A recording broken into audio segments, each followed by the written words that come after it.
Mesdames, Messieurs, vous avez raison de suivre DRTV et c'est l'heure de l'actualité de la semaine. Au sommaire de ce journal Synthèse, grogne des bénévoles des médias publics du département de Pointe-Noire. Puis, nous repartirons cette fois dans la sous-préfecture de Nzambi pour parler de la remise des kits scolaires aux élèves de cette sous-préfecture située dans le département du Kwilu. Mesdames et Messieurs, bienvenue à tous.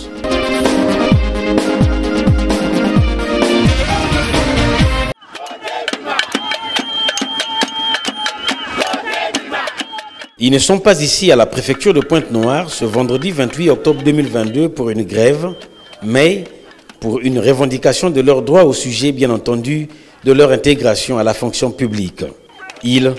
Ce sont des bénévoles de la communication du département de Pointe-Noire, notamment ceux de la télévision et radio Pointe-Noire. Pour la plupart, ces dames et hommes travaillent dans ces médias dont la durée de service comprise entre 3 et 30 ans. Pour le quota 2022, sur 700 places sollicitées de la communication, à peine 10 places ont été obtenues. Et pour le quota 2023, le département de la communication ne sera pas pris en compte. D'où la sollicitation d'une liste additive pour les médias de Pointe-Noire. Après ce sit-in appuyé par un concert de casseroles, les services de police et de gendarmerie sont arrivés sur les lieux pour comprendre le mobile de ces retrouvailles. Le dialogue a été fructueux avec la force de l'ordre public. Franck Alakwa et Corinne Kwayoé s'expliquent. Ça fait beaucoup d'années que nous, on a travaillé sans être intégrés. Il y a ceux qui ont même 20 ans, 15 ans de service. Donc aujourd'hui, nous sommes arrivés à la préfecture pour revendiquer nos droits. Nous, on demande au gouvernement de donner un quota consistant aux médias. Parce que tous les médias ont eu le quota, mais nous, on n'a pas de quota. Nous pensons que l'objectif a été atteint parce qu'il était question qu'on fasse un sit-in ce matin devant la préfecture du département de Pointe-Noire. Tous les collègues étaient là présents, tous les bénévoles de la communication et des médias au niveau de Pointe-Noire étaient présents. Nous avons fait ce qu'il fallait faire et nous avons pu aussi arracher une audience avec monsieur le secrétaire général et monsieur le directeur de cabinet du préfet de Pointe-Noire. Nous avons cerné tous les contours de notre situation de bénévolat au niveau de Pointe-Noire, dont les uns sont de 0 à 10 ans et d'autres de plus de 10 ans. Donc nous pensons que nous allons continuer cette lutte. On ne va pas s'arrêter jusqu'à trouver gain de cause de notre situation.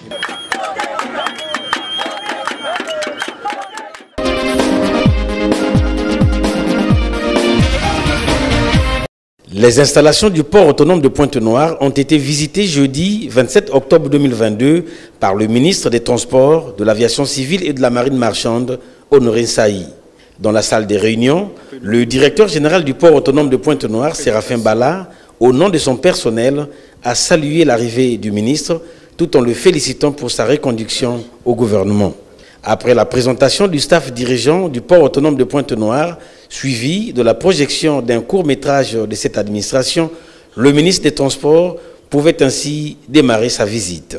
Une visite guidée lui ayant donné la possibilité de comprendre de fond en comble les travaux qui se réalisent au sein de cette entreprise poumon économique du Congo. Parmi ces travaux de modernisation du port autonome de Pointe-Noire, l'on retiendra ceux des quais multifonctions et multivrac avec 200 mètres linéaires. Le navire Ubangui, réservé pour la réception des sommités, a été déployé pour l'accueil du ministre.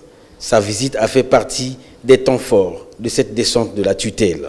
Une fois la visite terminée, quelle lecture a fait le ministre? Monsieur le DG, son équipe d'ailleurs, m'a offert l'hospitalité d'une visite de ce qui est en train d'être accompli et ce travail qui est presque préparatif à la prochaine visite qu'effectuera à un niveau plus élevé, certainement une autorité de grandeur.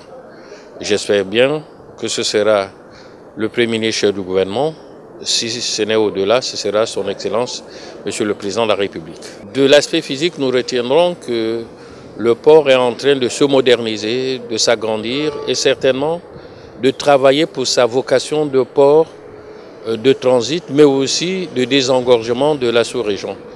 Et en ce moment-ci, Il faut louer l'effort accompli par les autres, mais toujours est-il que nous accomplissons tous un projet de société qui veut que ce pays manifeste de plus en plus sa vocation de transit et fasse de telle sorte que ce port qui a le bénéfice naturel d'être un port en eau profonde gagne en ampleur, gagne en notoriété, gagne en modernité pour que nous puissions toujours être les premiers au moins au niveau de la sous-région.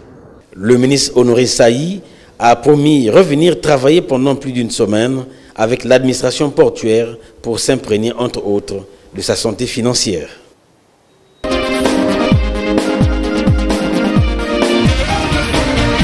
C'est devant ce parterre de magistrats et d'avocats de Pointe-Noire, Nyari, Bouenza et Lekoumou, que le premier président de la Cour suprême, Henri Bouka, s'est adressé aux sachants du droit et de la procédure judiciaire pour revaloriser l'éthique et la probité de ses nobles carrières. Par un langage franc et un style pédagogique, il a ressassé tous les mots qui minent la justice congolaise, décriant les comportements actuels du magistrat qui n'aspire plus confiance aux justiciables, sécrétant une insécurité juridique.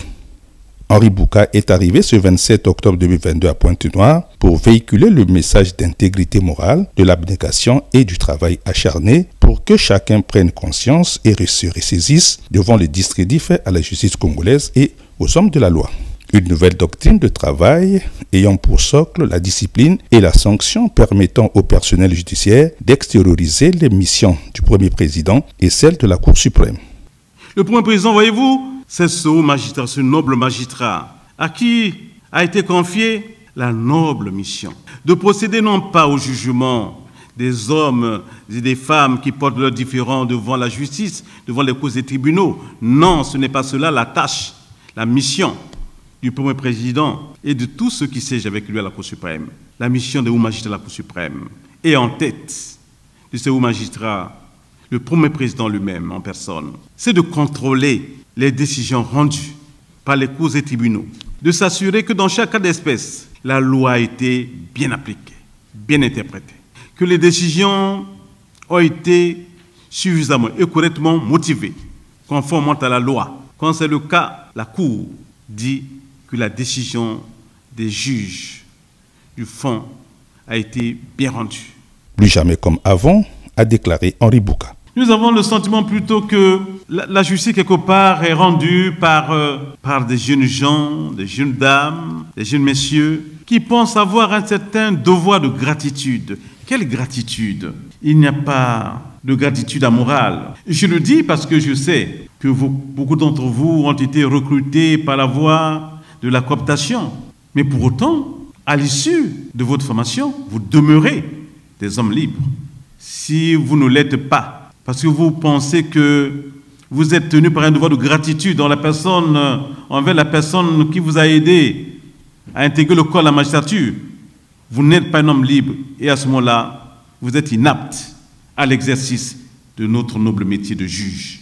Enfin, le premier président de la Cour suprême a montré le chemin pour sauver la justice congolaise et remettre les pendules à l'heure.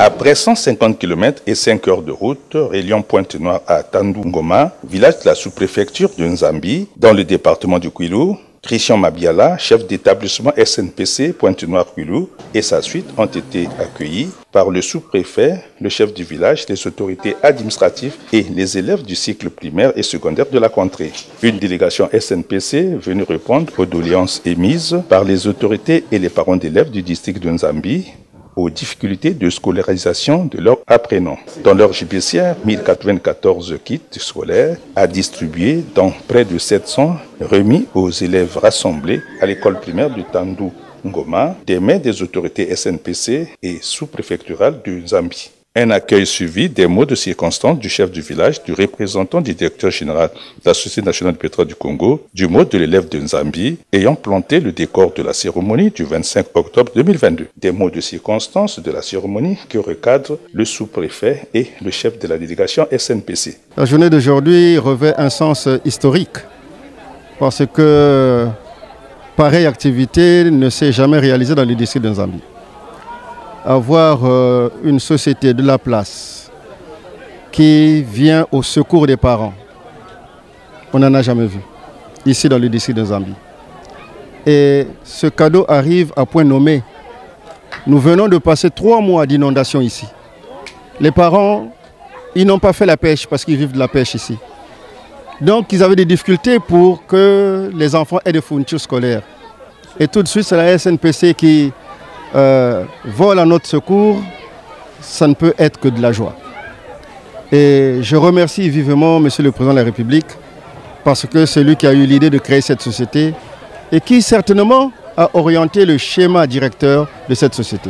Nous pratiquons une politique sociétale pour être proche des populations et aider le gouvernement dans la réalisation du programme de société du président de la République. Et donc les enfants ici, nous avons vu certains, nous sommes déjà le 25 octobre, n'avaient pas de kit scolaire. C'est pour moi en tant que parent d'élèves également, c'est une véritable satisfaction. Allez, bravo pour vous. Pour faire valoir sa politique sociétale enclenchée depuis sa création, la Fondation SNPC s'affirme toujours comme un partenaire de l'école congolaise en vue de consolider le partenariat public-privé pour accompagner le gouvernement de la République à la réforme du système éducatif.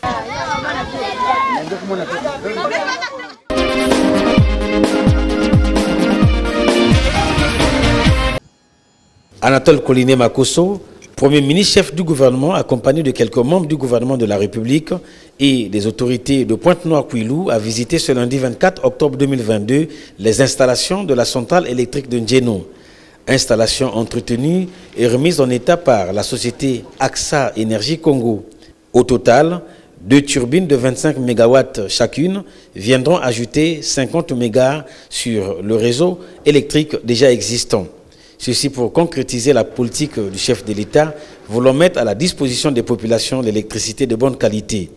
Anatole Koliné Makosso, touchant du doigt la réalité de ces installations, s'est entretenu avec ses collaborateurs à huis clos, avec les parties prenantes de la mise en service de cette centrale électrique, notamment Eni Congo et Total Énergie EEP Congo. Les turbines ont bel et bien été testées. Les turbines ont été testées parce que nous avons été approvisionnés par Eni Congo à travers son gaz et nous avons fait tout ce qui est phase test pour que nous puissions donc démarrer la turbine. Donc parfaitement, nous avons fait en accord avec la SNE toutes les manœuvres possibles parce que nous avons déjà mis nos mégas sur le réseau. Le ministre en charge de l'énergie et de l'hydraulique sur l'objet de cette visite du Premier ministre. Le Premier ministre est venu s'assurer, sur la base des rapports que nous avons faits, que cette société est prête à démarrer et mettre sur le réseau 50 MW de plus, ce qui est une bonne nouvelle pour nous. Et pour évidemment mettre ces 50 MW en plus, il y a un geste solennel qui doit être fait par notre chef de l'État. Donc le Premier ministre a voulu m'accompagner ici pour s'assurer lui-même de ses yeux que tout est prêt pour cette cérémonie afin que les Congolais reçoivent de la main du président ces 50 MW de plus. AXA Énergie Congo est prête à poursuivre ses investissements pour augmenter la capacité de la centrale électrique de Njeno entre 50 et 100 MW une fois le gaz fourni à la CED. Et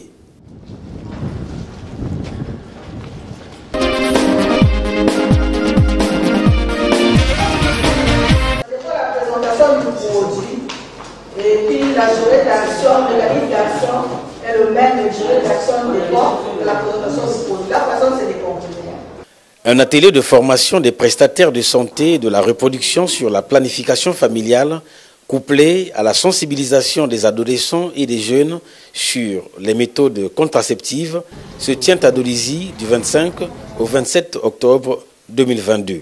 Cet atelier ouvert ce mardi 25 octobre par Martin Inana, directeur départemental des soins et services de santé du Niari, s'inscrit dans le cadre du processus de revitalisation du district sanitaire de Dolisie lancé le 3 octobre dernier.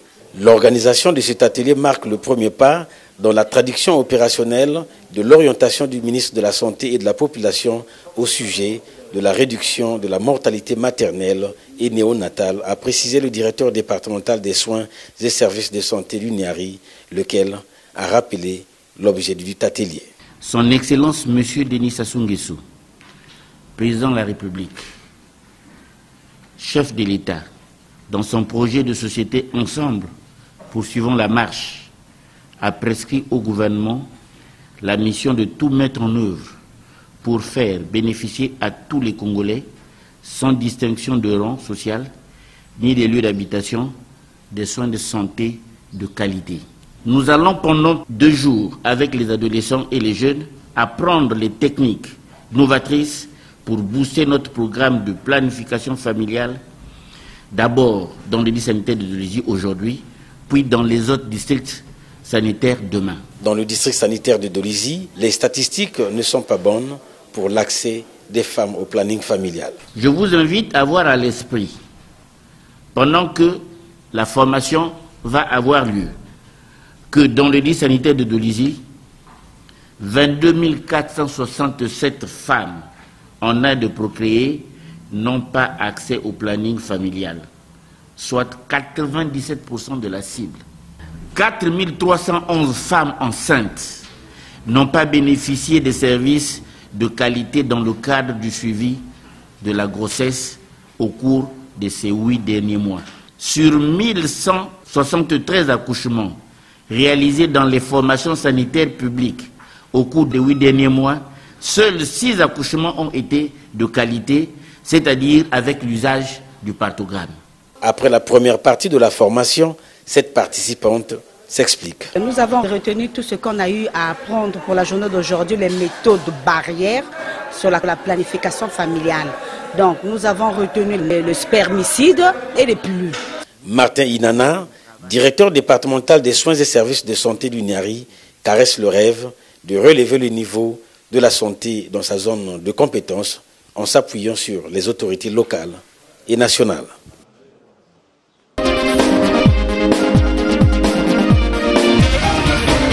Le poliovirus sauvage a été réellement éradiqué d'Afrique.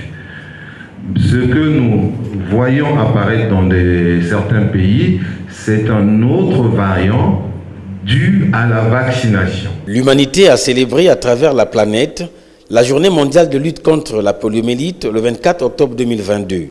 Cette maladie figurant parmi les axes stratégiques du Rotary Club International, ce mercredi 26 octobre 2022, le Rotary Club Pointe-Noire-Ndjindji a tenu une communication à travers des présentations faites par Maxime Guénin, son président, et Eli Siemo Filakembo, coordonnateur des soins, venu partager son expérience sur cette maladie. Le premier orateur définissant la maladie a tout de même fait le rappel de l'OMS qui déclarait le 25 août 2020 l'éradication du poliovirus sauvage en Afrique. Pour sa part, le président du Rotary Club Pointe-Noire-Ndjindji, Maxime Guénin, très succinct et très précis, est reparti à revisiter les grands faits ayant marqué cette maladie avec l'implication du Rotary Club International de 1894 à 2020. Plus d'1 million de membres du Rotary à travers le monde consacrent leur temps et leurs ressources pour éradiquer la polio et chaque année, ils sont plusieurs centaines à s'investir aux côtés des travailleurs de santé pour vacciner les enfants dans les pays affectés par la maladie. Au terme de la sensibilisation, que pensent certains membres et invités? La poliomyélite fait partie de nos axes stratégiques du Rotary Club d'une manière générale et nous avons fait une large diffusion et sensibilisation de notre population de Pointe-Noire et département de Kwilu d'une manière générale de éradiquer cette maladie et permettre à ce que nous, naturellement, à la recherche des partenaires, qu'on ait plus de donateurs pour qu'on ne parle plus de cette maladie dans notre pays. J'avais entendu dire que la polio était éradiquée du Congo, mais je n'avais pas compris le facteur qu'il y avait encore une autre forme qui était distribuée à travers le vaccin. Donc je pense que c'est une cause qu'il faut absolument prendre au sérieux, parce qu'on a les moyens de l'éradiquer, effectivement. Donc moi, je vais m'engager à en parler autour de moi et puis également à participer à la hauteur de mes moyens. J'applaudis le Rotary Club pour cette initiative, parce qu'on a quand même eu des chiffres qui montraient que les actions sont très conséquente et très efficace. La communication qui a été faite ce soir a été très claire, très concise, très précise. Elle montre quand même un effort qui a été fait durant quelques décennies, des dizaines d'années. C'est-à-dire que ce n'est pas un résultat ponctuel qui arrive du ciel subitement, c'est quelque chose d'un travail de fond et c'est un travail de chacun. C'est-à-dire que chaque individu peut faire quelque chose et agit et ensemble, cela crée une dynamique et cela crée une éradication. Cette sensibilisation a connu la participation de quelques membres ayant répondu aux invitations des Rotariens du club Njinji.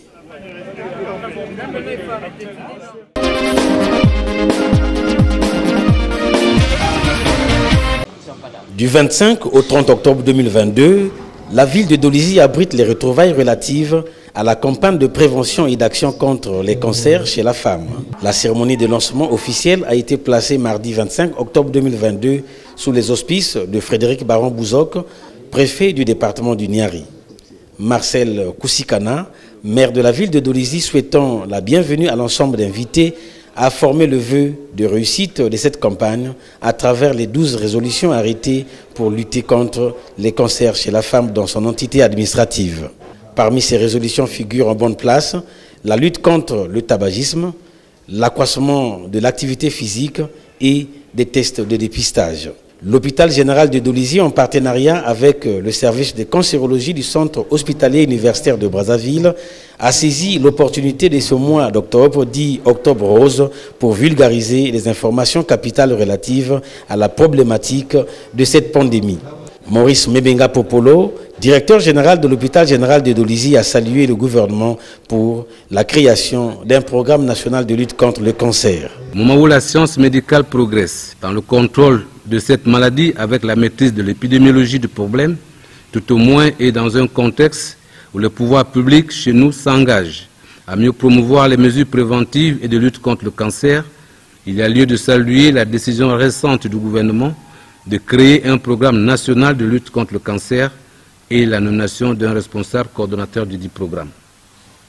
Nous aimerions rappeler que toute cette démarche matérialisée par le gouvernement résulte de la volonté clairvoyante de son Excellence Denis Sassou Nguesso, président de la République, chef de l'État. Nous saisissons cette opportunité pour lancer une plaidoirie en faveur de la création d'une unité de cancérologie à l'hôpital général de Dolisie à compter de l'année 2023 dans une partie des locaux ayant abrité, en tant, Monsieur le Préfet, les services de prise en charge de Covid. Lançant la campagne, le préfet du Niari a exhorté les femmes de son département à y participer massivement.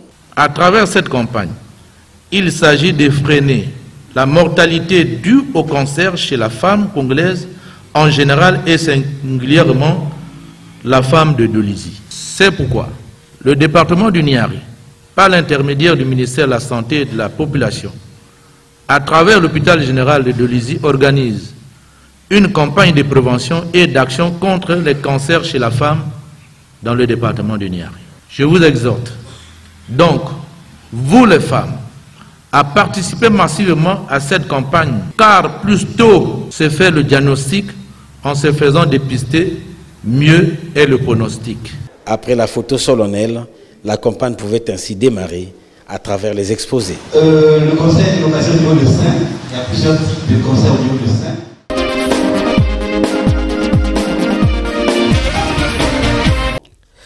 C'est par ce bouquet de fleurs que le président de l'ASICO, Firmin Dinga, et l'ancienne Diable Rouge de handball, Thérèse Kossa, ont accueilli Evelyne Tchitchele, née Mouipouati, maire de la ville de Pointe-Noire et une ancienne internationale de handball. L'émotion était grande quand elle est rentrée dans la salle où l'attendaient les anciens sportifs internationaux du Congo-Brazzaville présents à Pointe-Noire. Chacun a saisi cette opportunité pour se présenter à l'ancienne internationale. L'occasion pour le président de l'association de remettre des cadeaux à l'ancienne handballeuse, à commencer par celui de l'ancien international congolais de karaté, malheureusement empêché, Dominique Koumous Boulas, l'actuel directeur général du Conseil congolais des chargeurs, puis sa photo. Les anciens sportifs internationaux du Congo ont plaidé pour la création des installations sportives viables dans la ville de Pointe-Noire. Donc le plaidoyer que nous voulons faire ici, c'est auprès de madame pour qu'elle se batte avec les élus locaux, le gouvernement et là où elle peut trouver, et même avec les partenaires étrangers. Pointe-Noire peut quand même avoir une salle de sport pour rebooster le sport ici, au niveau de Pointe-Noire, mais aussi et partant au niveau du pays. L'Association des anciens sportifs internationaux du Congo est une force qui regroupe toutes les compétences sur le plan national et international pour accompagner la mairie de Pointe-Noire, a déclaré Firmin Dinga. Nous sommes l'association des anciens sportifs internationaux congolais. La ville de Pointe-Noire déjà peut se réjouir d'avoir un tel maire parce qu'elle est sensible au problème du sport. Ça veut dire que si des bonnes propositions sont faites, qui sont en harmonie avec les moyens disponibles, pourquoi pas, on devrait pouvoir espérer. Evelyne Tchitchele, qui a retrouvé dans la salle des hommes et des femmes qui ont fait la pluie et le beau temps du sport congolais, a rassuré le bureau de la SICO de travailler avec l'association pour le développement du sport dans notre pays. La SICO vient d'accueillir un nouveau membre, que je suis, mais vous pouvez compter sur moi, sur toutes les propositions que vous ferez. J'estime que vous êtes une force de proposition, mais il est bon et utile que nous commencions avec les tout petits, les tout jeunes, la pépinière, pour que demain nous puissions avoir les joueurs au niveau du football, du handball, du basket, pourquoi pas comme ça se passe dans d'autres pays. Cette ancienne joueuse de Lyon Sport de Pointe-Noire a été la première handballeuse de l'intérieur du pays appelée à l'équipe nationale. Elle a joué son premier match international de handball en 1970 contre la République centrafricaine. Et maintenant, première femme maire depuis la création de la ville de Pointe-Noire en 1922.